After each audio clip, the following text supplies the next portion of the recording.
मेरे प्यारे विद्यार्थियों, आज की इस वीडियो में मैं आपको क्लास 10th हिस्ट्री चैप्टर 4 का अति लघु उत्तरीय प्रश्न बताऊंगा।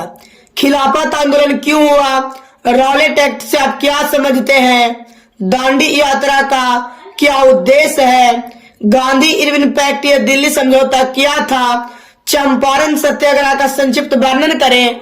और आगे इसका दिया हुआ है, अगला प्रश्न आपका दिया हुआ है जी कि मेरठ संयंत्र से आप क्या समझते हैं और जतरा भगत के बारे में क्या समझते हैं, संक्षेप में लिखें। और all India trade union Congress की स्थापना क्यों हुआ। ये सभी प्रश्नों को आप आंसर देखेंगे। अगर वीडियो को लाइक अप कर दीजिएगा तो बहुत अच्छा होगा और जल्दी से चैनल को सब्सक्राइब कर दीजिए, मजा आ जाएगा। आइए आंसर को देख लेते हैं, ठीक है जी। चलिए क्वेश्चन नंबर 1 से देखते हैं। खिलाफत आंदोलन क्यों हुआ। आंसर, 1920 के प्रारंभ में भारतीय मुसलमानों ने तुर्की के प्रति ब्रिटेन को अपनी नीति बदलने के लिए वाद करने हेतु जोरदार आंदोलन प्रारंभ किया, जिसे खिलाफत आंदोलन कहा गया। खिलाफत का उद्देश्य तुर्की में खलीफा पद की पुनर्स्थापना को समर्थन देना था। तो खिलाफत आंदोलन क्यों हुआ था, ये आपको अच्छा से पता चल गया। 1920 में हुआ था ना जी।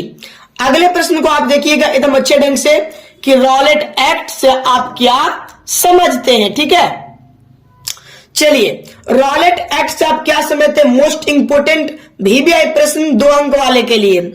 भारत से बढ़ती हुई जनसंख्या, भारत से बढ़ती हुई क्रांतिकारी घटनाओं को दबाने के लिए रॉलेट एक्ट लाया गया था। इसके अंतर्गत एक विशेष न्यायालय के गठन करने का प्रावधान था।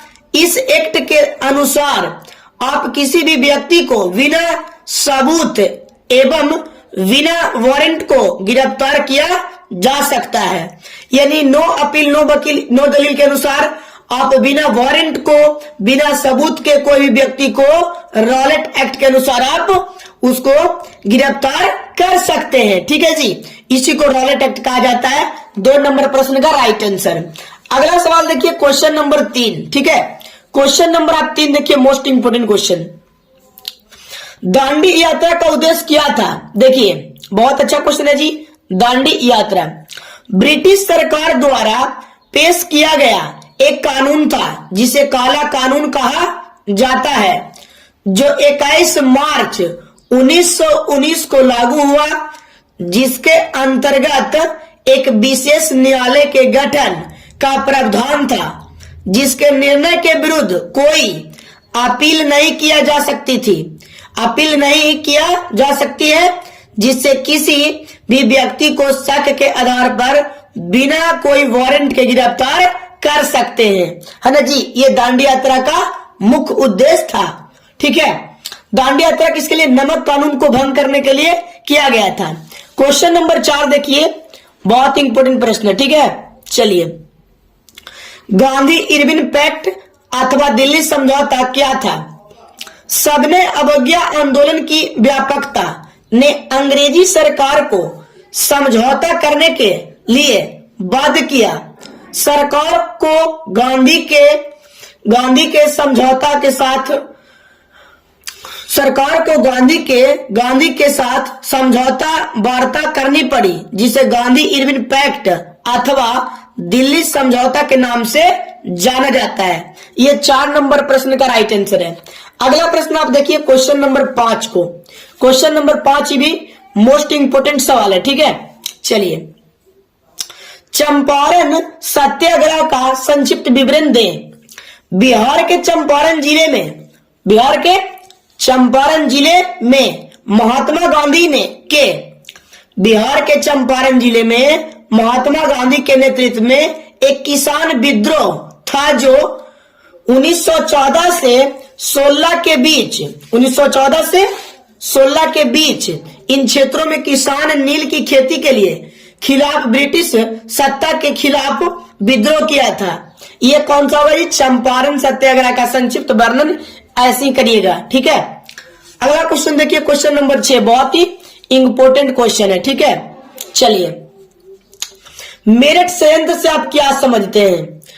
कालांतर में वापसीपति विचारों की लोकप्रियता ने मजदूरों आंदोलन के अधिक सशक्त बनाया, जिससे ब्रिटिश सरकार की चिंता बढ़ी और मजदूरों के विरुद्ध दमनकारी उपाय भी किए गए। इस प्रकार क्रम से मार्च 1929 में कुछ वापसीपति नेताओं के विरुद्ध मेरठ संयंत्र के नाम से विद्रोह का मुकदमा चलाया गया।